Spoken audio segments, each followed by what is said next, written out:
everyone, this is Corey with Sims Investment Management. This is another monthly market update. And September was actually a down month this year. The market was down, S&P 500 was down around 5%. And just a reminder, when I say the market, right, we're talking about really great companies. We're talking about 500 of the largest companies in America, really sound great companies. Sometimes I get the question in here, well, I don't want to lose all my money. Clients will say that, or maybe new clients, right? Like, what if this happens? I don't want to lose all my money. And I keep reminding them, we own really good companies. For you to lose all your money, all 500 of the largest companies in America would all have to go out of business. And if that happens, we have bigger problems, right? We have bigger fish to fry. If Procter & Gamble and Johnson & Johnson and Kroger's and Marathon Oil, if they're all out of business, then it's probably Armageddon, right? So it would take a heck of a lot for anybody to lose all their money with the way we have you invested. But those great companies, they were down about 5% last month. Year to date, the stock market, that collection of great companies, is still up around 15%. A reminder that in any given calendar year, I can't drive this point home enough, the typical intra-year decline is 14%. So similar to, we can kind of guarantee that the leaves are going to fall off the trees in October and November. Typically every year we can guarantee that there's going to be some type of 14% on average decline. Now this year we're less than that. We're only about a 6% pullback from the top.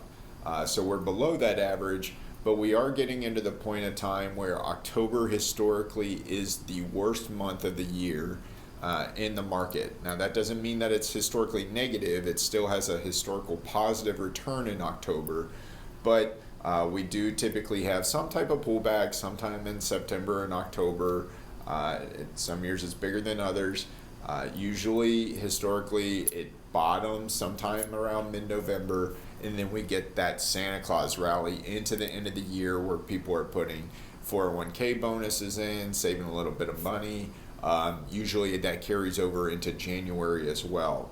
Historically speaking, the market, those great companies, performs the best in the fourth quarter of the year.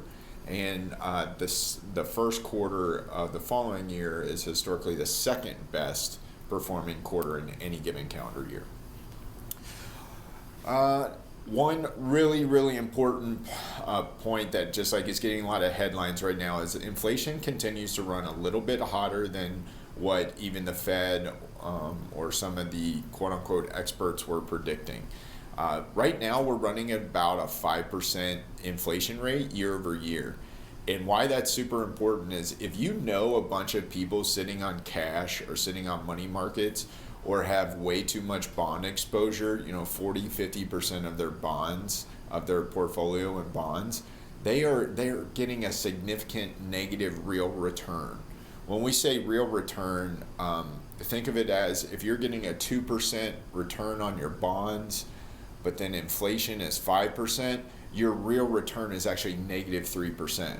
If, God forbid, you're sitting on a ton of cash in your checking and savings account, if you've got $100,000 sitting there not investing or growing for you, well, you're essentially losing 5% on that money right now going into next year because of where inflation is, because your purchasing power is getting eroded away right now at about 5% per year.